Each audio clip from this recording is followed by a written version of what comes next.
For this solution talk, we have green startups, climate tech, and venture capitalists in one room. Please welcome your host to the stage, Liz Shoo from Deutsche Welle.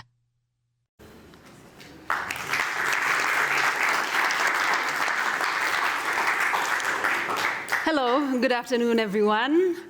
I hope that you're all fine. I see happy faces. We have a full room.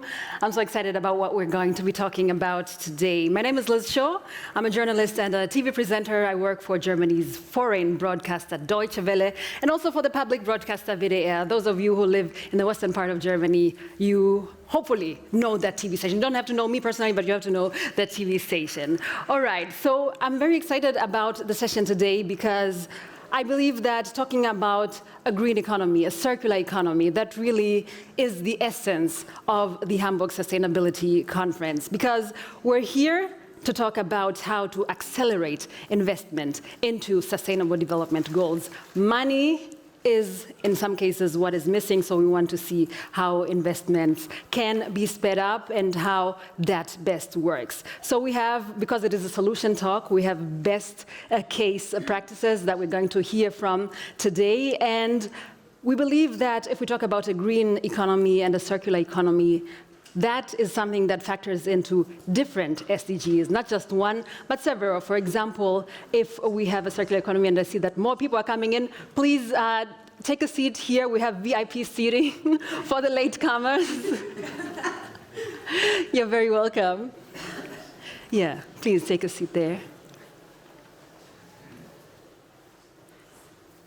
So, green economy, circular economy, that is something that will help us actually reach several sustainable development goals. For example, sustainable development goal number 1, which is to end poverty. But we also have sustainable development goal number 8, which is decent work and economic growth.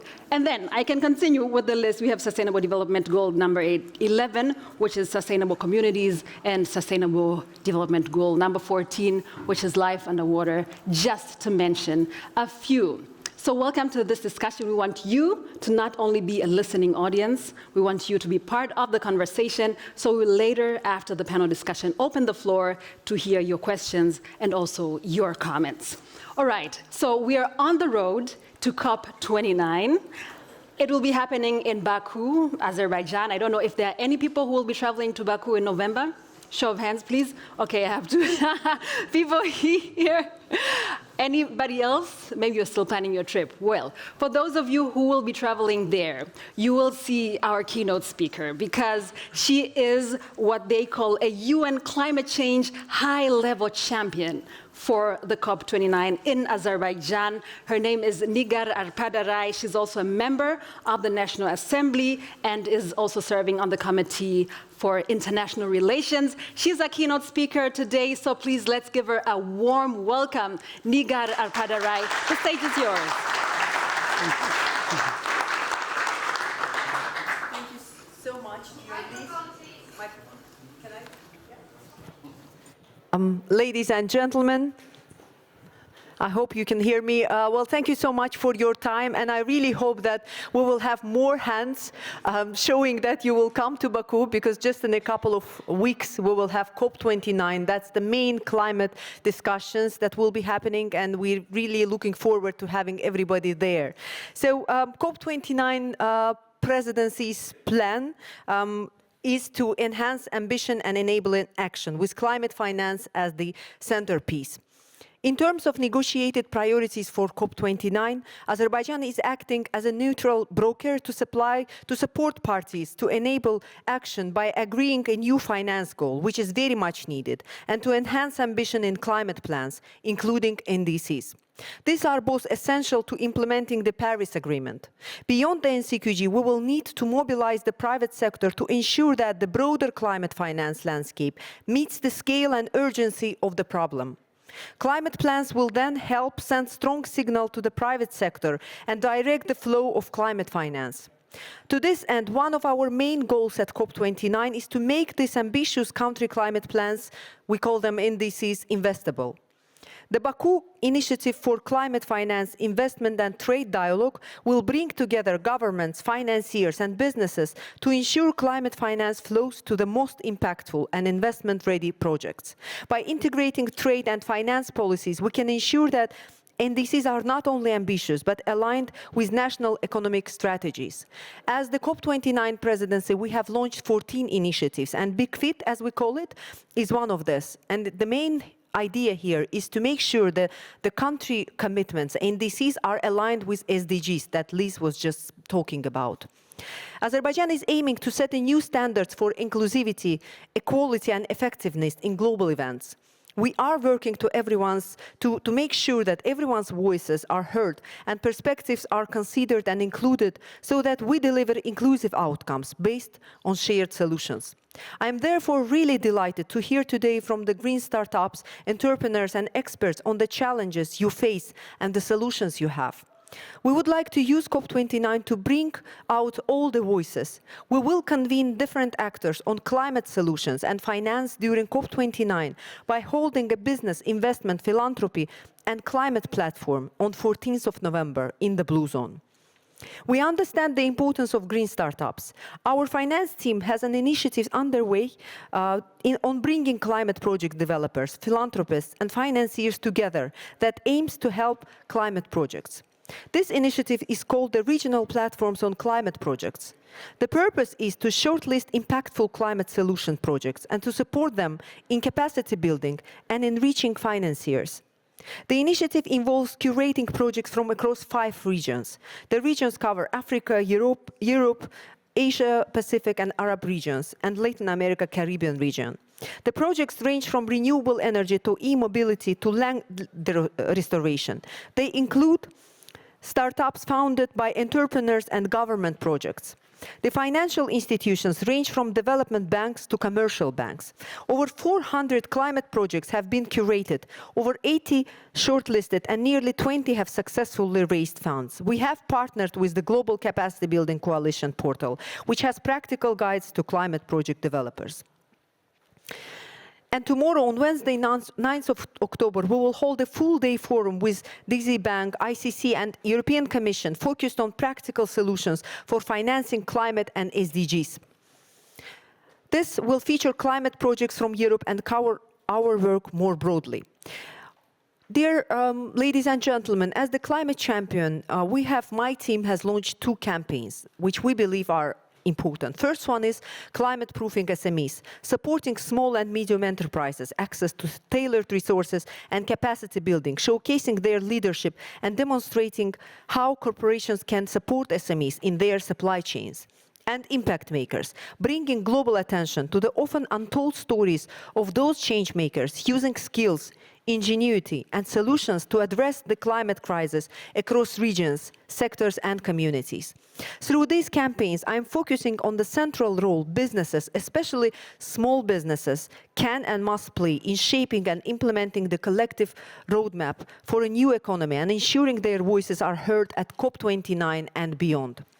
We are deeply focused on the vital role that businesses, especially small businesses, must play in shaping and implementing the roadmap for a new economy. Their voices must be heard at COP29. The net zero transition depends on SMEs. They are essential to building a resilient net zero economy and serve as the engine of today's economy and the backbone of global supply chains. SMEs account for about 90% of all businesses and 70% of the jobs on the market, making them critical to communities and the real economy.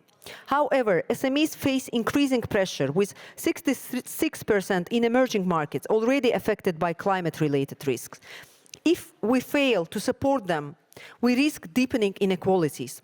SME owners, often women, youth, and indigenous communities, face added challenges, lacking resources for adaptation and mitigation, while grappling with supply chains and finance barriers. But this is also an opportunity. The net zero transition, according to BlackRock, could generate 25% cumulative in GDP by 2040. SMEs must be part of this transition, not only surviving, but thriving. To help climate-proof SMEs, I will work with incredible collaborators to build a strong ecosystem. Our SME campaign has 3 goals: capacity building, celebrating leadership, and catalyzing collaborations. Alongside amplifying the critical role of SMEs, we are excited to share with you today Impact Makers campaign, which will elevate the voices and solutions of underrepresented climate innovators and from marginalized communities and grassroots movements. Around the world, more people are making significant contributions to the fight against climate change. In the face of a global shared challenge, everyone can be a climate champion, and we will use this campaign to showcase the ways in which individuals are driving us towards resilient, nature-positive future. Dear ladies and gentlemen, well, as I said, we have Finance COP. So it's just in a couple of weeks, all the parties, governments need to come together to agree on the next finance goal. We call it litmus test for Paris Agreement, because this is exactly where they need to show their commitment. But global climate action is not only about the governments, it's the whole of society approach is needed. We need private sector, we need civil society, we need cities, we need philanthropies, we need youth, we need academia, we need everyone involved. So this is what we are trying to achieve, to make sure that everyone is present, everyone's voices are heard at COP.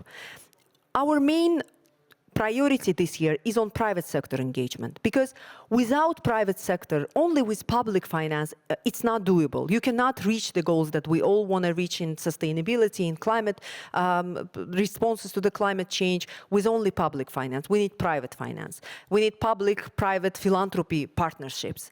So this is the reason that we are working closely with big companies, corporations, and also we work with SMEs. It's great to see that in many cases, large companies are thinking and they are having, let's say, green transition as a part of their strategies. Just a couple of months ago, we've been in Berlin actually, where we had a chance to meet with biggest German companies. And in many cases, they were speaking about sustainability. They were speaking about the global climate action, green transition. And they were saying that we are doing lots of things. They want better dialogue with the governments. In many places of the world, every private sector is saying that we need better dialogue with the government. But when we speak about the small and medium enterprises, startups, they are lacking support. So this is exactly what we are trying to do, to bring these people, SMEs, closer to finance. Because in many cases, if there's a small businessman and he has taken credit from a bank, and we are telling him that there are sustainability goals and you need to think about the planet, we need to show him or her how he can survive as a result of this green transition. So this is exactly what we are trying to say. And green startups, climate techs, and venture capitalists in one room, that's an amazing title to this conference. This is so essential because private sector is coming with solutions. Private sector comes with technologies. We need private sector on board. We need green startups, and we need to support them. So thank you so much for having me today, and I'm really looking forward to having all of you in Baku. If you need any support, we will be happy to share our assistance. And just to reiterate that we will have Business Philanthropy Forum on 14th of November in Baku in the Blue Zone. If some of you would like to come and participate, please let us know and we will be happy to extend our invitation. Thank you and looking forward for fruitful discussion. Thank you so much. Thank you so much. Thanks a lot. Thank you, Nigar Arpadarai. Thank you for that extended invitation to come to Baku. I know most of you live in Europe, so Azerbaijan is not that far. You can make it. Book your tickets now and go to Azerbaijan to be also part of a group that is shaping solutions when it comes to protecting our climate. And you insisted on issues about how important it is to support SMEs, how they need a seat at the table, and also we need to highlight the role of the champions, you know, the change makers, not only to have the businesses, but also the faces behind the businesses. All right. Yeah, I'm looking at the timer. We still have enough time. So I will now introduce my panelists. But before I do that, I just want to say that you saw that there was a bit of commotion here as Nigar was speaking. That's because we have the Environment Minister from Cameroon, who is also joining us here. A warm welcome to you, sir. We will hear your closing remarks later. But now it's time for my panel. First of all, I want to ask Franc Kamugyisha to come join me here on stage. He's the CEO of Ecoplastile, a company from Uganda. He'll tell us exactly about what they do. Welcome, Frank. Applause for him. You're allowed to clap. I'm very happy that Dr. Christine Volkmann was able to join us today. You are also part of our panel. You're a professor. Please come to the front. You're an economist. Welcome to the Solution Talk. Next up, we have Professor Dr. Thomas Müller-Kirschbaum. He's the chief scientist at Circular Valley. He'll tell us what Circular Valley is all about. A warm welcome to you as well, sir.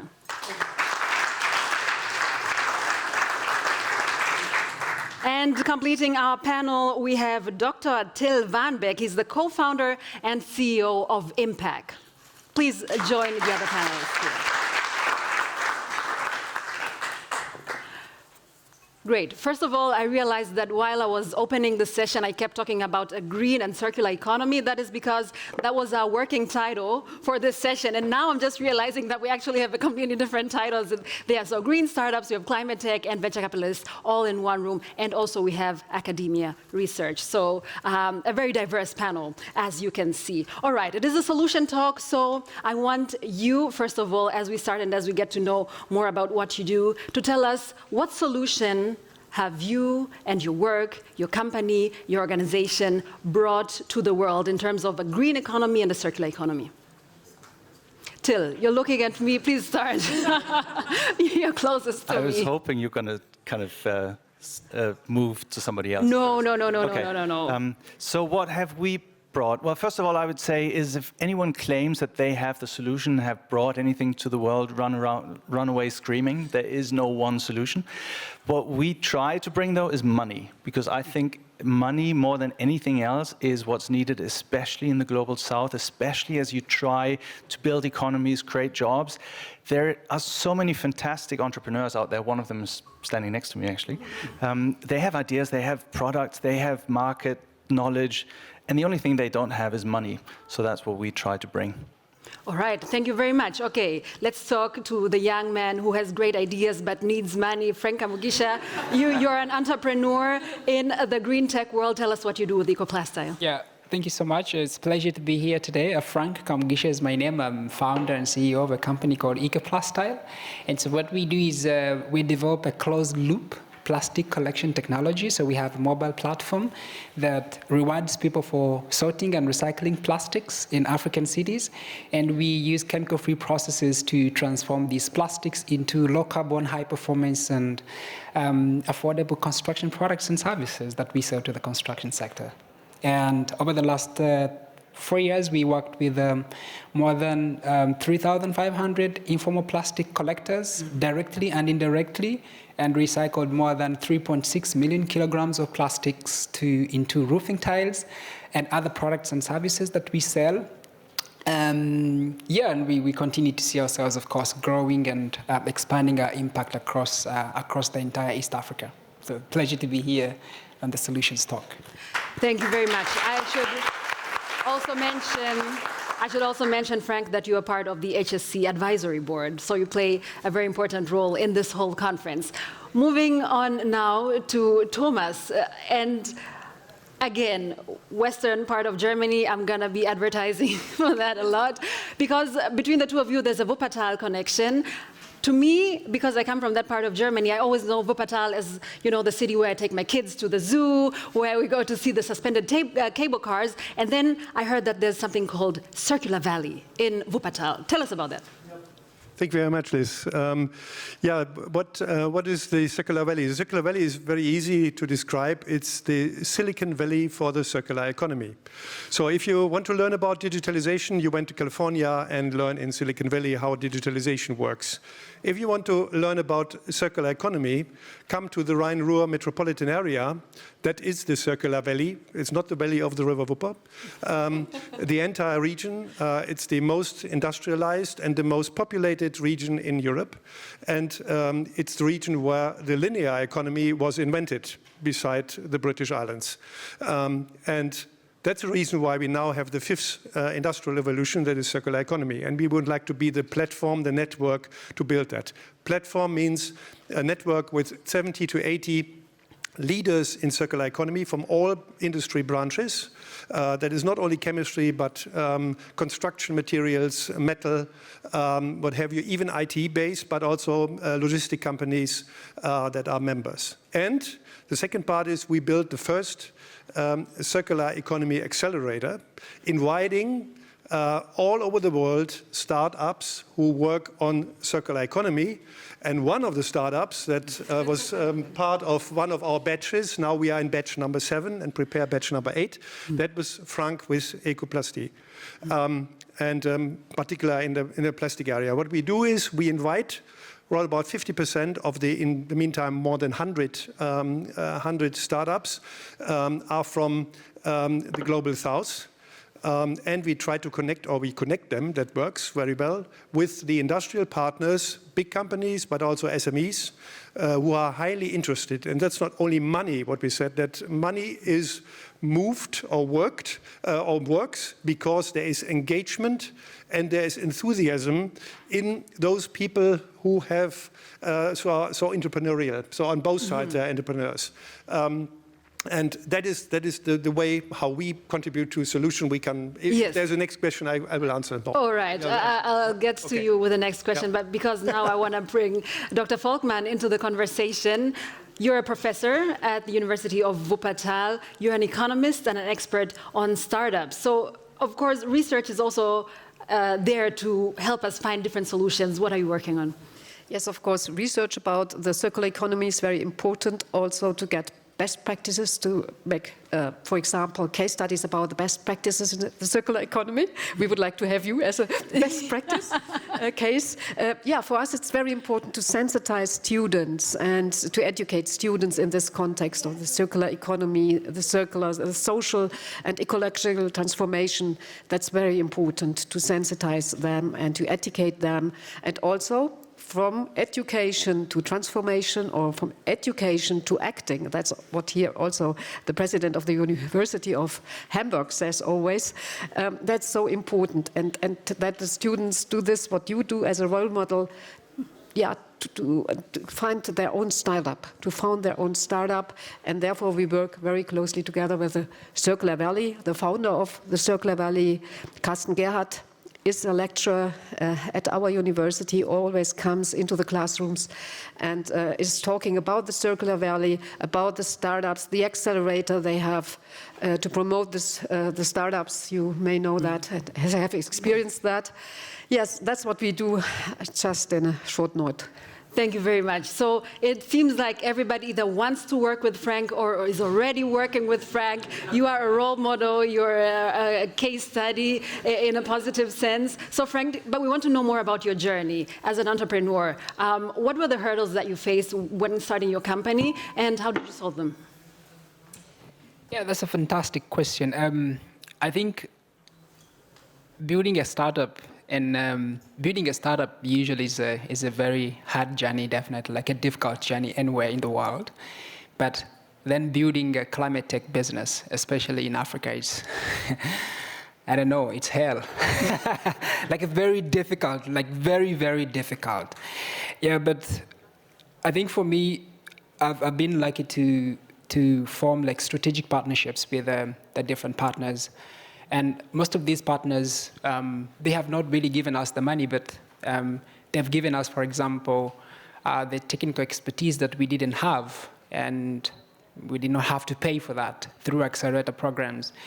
We've done like business development, financial modeling together, and trying to put a strategy for our scale as a business. Yeah, but of course, I think the biggest challenge usually as a startup, when we started, for example, we introduced a new product in my country, and this was a roofing tile. So I would give you an example of one product. So we were recycling plastics into roofing tiles for the construction industry. And this product, in my country, there was no standard to regulate this product. And so the country is excited about the product, but they cannot regulate it, and they cannot allow us to go to the market to sell. And they don't even have the data to make a standard for this product. And so what I had to do was to cooperate with, for example, a university in Switzerland, and we did some quick studies, and then in Belgium we did other studies around the tile, and then we got some data, took it to the government in Uganda, and we created a standard, and then we regulated the product and took it to the market. So that is from the product perspective. Then you come now to finance. You need to have a lot of money to set up a factory working. And it's definitely difficult to raise the money. Usually, at the early stages, you're very risky, you're not profitable, and the guys with the money sometimes, yes, they want to give you the money, but they're like, okay, but okay, when do you become profitable? And of course, you understand them because they are not giving money for charity, they expect a return on investment, but you're too risky for them in the early days. So we had to really struggle to find the resources to actually set up the plant to a stage where it is today.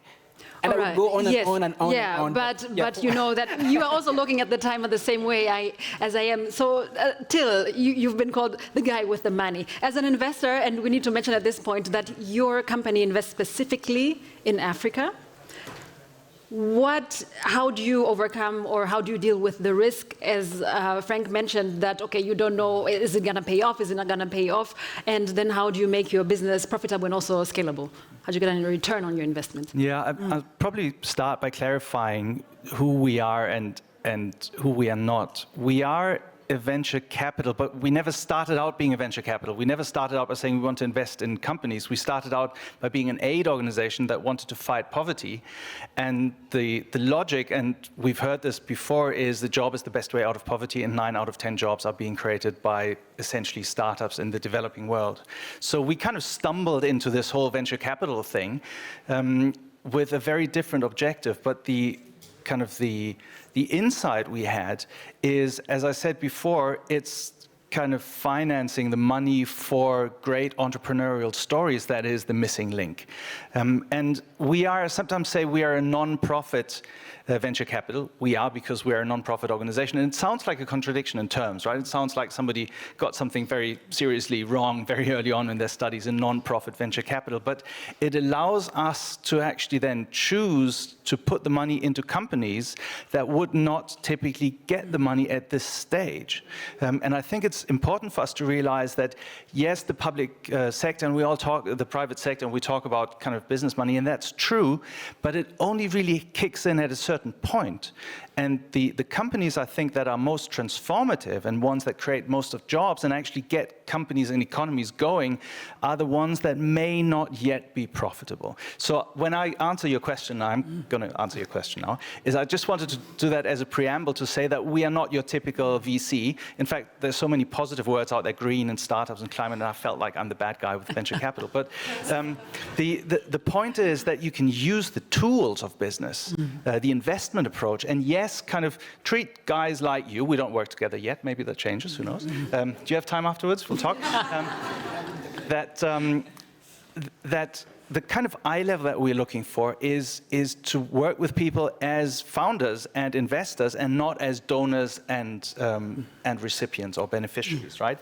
So to finally get to answering your question is, we do look for successful businesses, and we want our founders to be successful because they want to be successful. And yes, we want them to be profitable because they want to be profitable. And at some point, yes, we want to sell and we want our money back, not for us because we're a non-profit. It stays in the system to create the next round. So, and I think the last sentence, the last sentence, go on. Is I think what I would argue for is be tough and expect something of your investments like the founders do, but be patient in terms of when you get your money back, because they need their money back first and foremost, and I think us in the Global North have taken their money for way too long.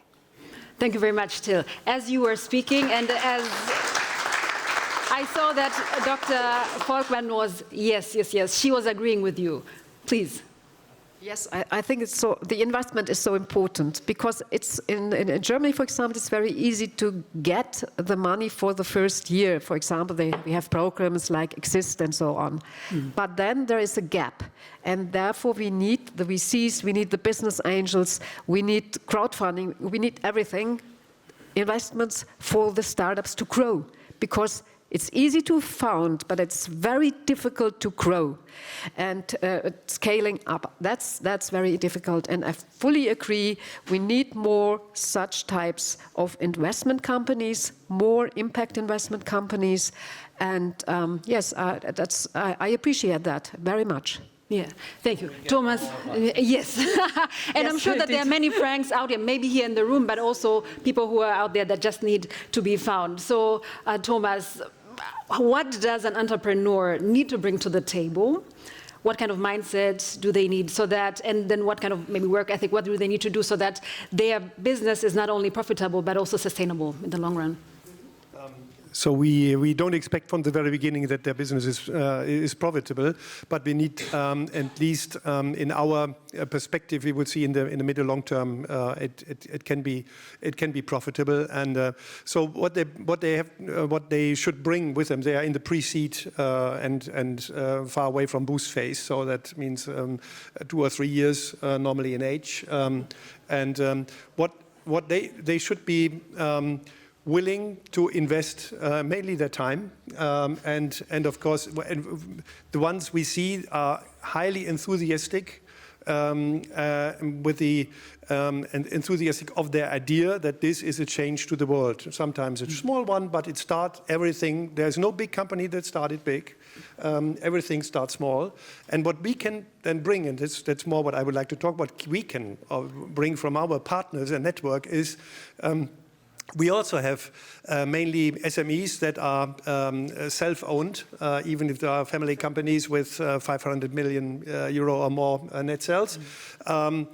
They know how they started and what they need. They need very often expertise, and that expertise comes for granted, so it doesn't cost money, but it brings a lot of, let's say, motivation with it. And so there's even a kind of patience. Mm-hmm. And what we, beside money, we try to, our not investors, but business partners try to make business with them. So to help them to make turnover, because that is then the starting point of the grow. And very often they also participate to that with donations, but that is their own idea. That is not the principle of the Circular Valley, but often it comes because they like the initiatives of the startups so much that they say, okay, that is why I know they need now money for hiring another person and so on, to make their business even growing, then they participate with that. That is, and what we need on the other side is, so what startups should bring, they should be fully convinced that what they are doing is great. Yes. Otherwise, and then we have a selection, we have 500, 600 applicants for our program, and we select between 15 and 20. So that is a long way, and we have also interviews in between. So normally I cannot remember maybe one or so out of 120 mistakes, but normally the filter is quite good. So all right, so it's a process is what you're saying. I would like now to hear about policy changes that need to be in place. Frank, I'm going to start with you. What policies do you need to see in Uganda so that your business can be supported and businesses like yours? Starting with standardization, which you already mentioned, what else is there? Well, it's interesting. I think for me, from the policy perspective, I'll talk about the policies that really bring the money to the startups. Mm-hmm. And I think I'm trying to really move away from the question, but really try to... Okay, as long as you do it in, a minute. Yes, sure. So I'm looking at the policies that can really bring the money to the startups. The public sector has a lot to do to put incentives for the investors who are already taking the big risk to invest in companies, risky companies in the global south, so that they can get the motivation to be able to invest more. So they need to get more funds, because I know they raise also money from LPs. So there's a need to have policies that really, really put incentives in place for the investors that are already taking risk to invest in companies in the global south. And that's how we will definitely multiply companies like Ecoplastile to make a more change across the world. Dr. Volkmann, what policies are needed? I think the politicians should create a framework where entrepreneurs can act. And then Of course, financial incentives are very important. I told you that we have, for example, this EXIST program. I think the interaction between governments is important to learn from each other. So might be some countries are more advanced and can help other countries just to find their own way, but to learn how, for example, Canada does it, or Scandinavia, or in Germany, and we can learn from Uganda. And the other way around. So to find the right financial incentives and to work on that issues in a better way, in a collaborative way. I think to collaborate between governments would be one important step forward, and to give the right financial incentives for the startups. And that, again, is the spirit of the Hamburg Sustainability Conference, forming alliances. Till, I'm going to give the last word to you. What policy changes do you wish for, especially considering that you are a venture capitalist from the global north who's investing mainly in the global south?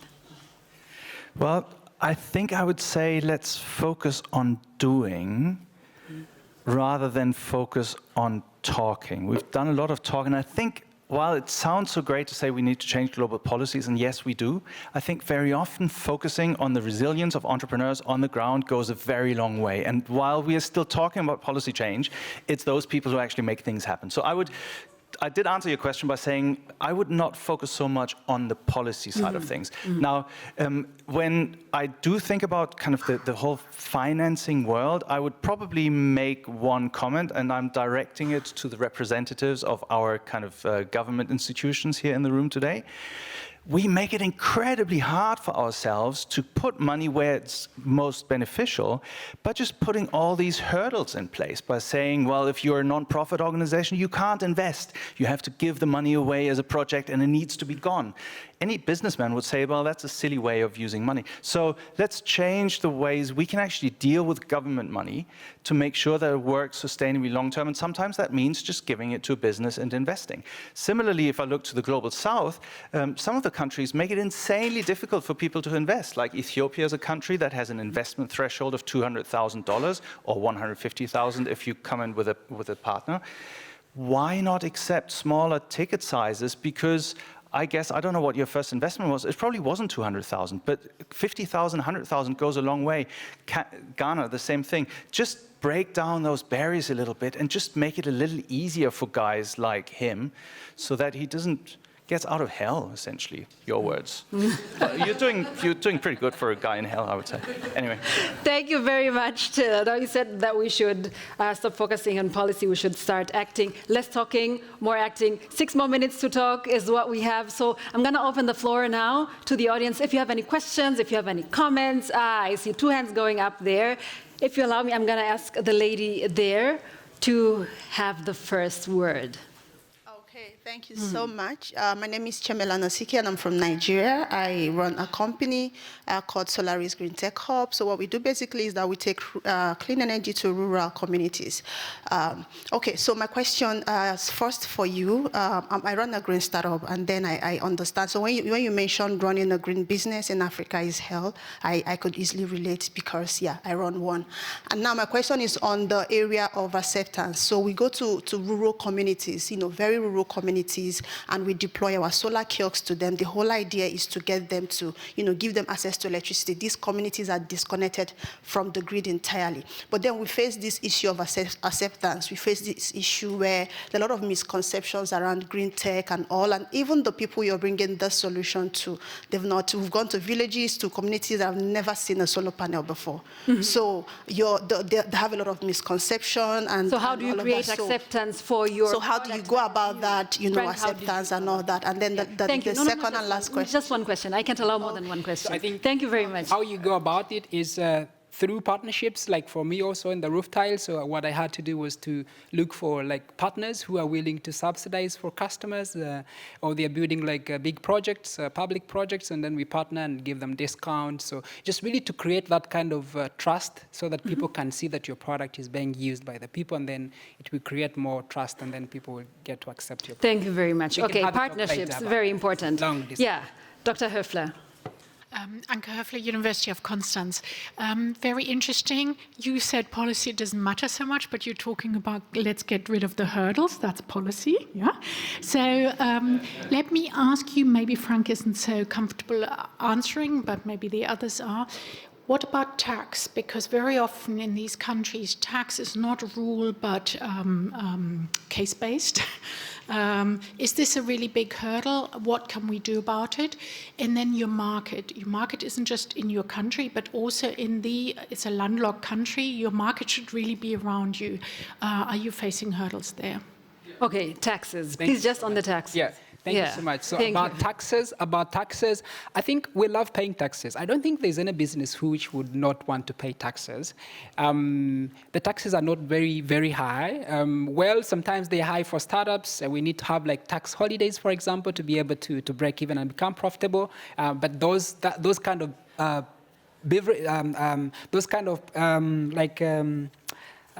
those are benefits that are actually given to, for example, big investors who have invested in millions of dollars. So it doesn't apply to small-scale startups like ours usually. And when it comes to the market, we're actually lucky that at the moment we are selling in 2 different markets. We are selling in Kenya and Uganda, and we have interest to sell in other East African markets.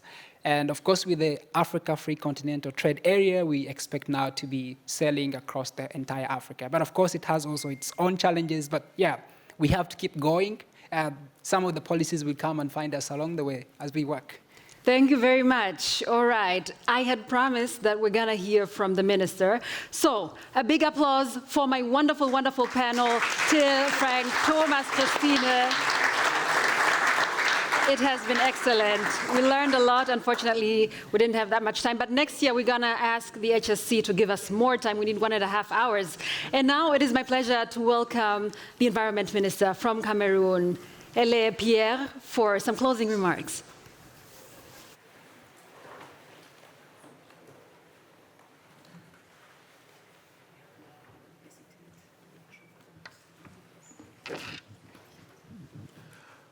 First of all, I want to thank you for coming. I have something to say about green stepdad. You have a better case concerning Cameroon. Over there, I think this green stepdad need to have financing system. The problem is about finance. And you think that you arrive here to ask, to beg the government of Germany to help us in terms of giving money to work in this sector. This is very important. Sector like climate change, you have green products and to create. But the problem is about money. How you have to do to get money to help the young, the small startup grind on this problem. That is my problem, my souci. My concern is about financial. I think that I come here to beg Germany company to help our country, African countries, to go toward this young green startup. I think you have, like if you go about climate change, diversity, and waste pollution, then the principal problem is about financing. I don't know if our president here can help us to get from our partners like German here, if we can get the means to help green startup to go on in this sector. That is my concern. Because I don't know, I think that our problem is the same for all African countries. And it is very important. This conference is very, very good because sustainable development concerns present generation and future generation. You have to preserve interest for future generation. That means you have to do our best to help anyone who look to work in this direction. That is the message I have to give you. That comes the point of Cameroon about this problem. Okay? Thank you very much. Thank you very much. Thank you. Thank you so much, Minister. Thank you so much. Thanks, merci. So I knew you were getting serious when you started speaking French, and you're like, come on, then are you okay? Yeah.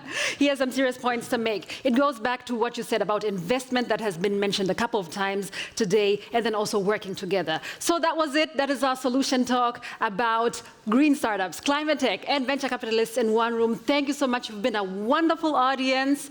I wish you happy networking. I wish you all the best for the next sessions that are about to start. And again, we need to leave the room soon because the next session will start in a moment. Thank you and bye-bye.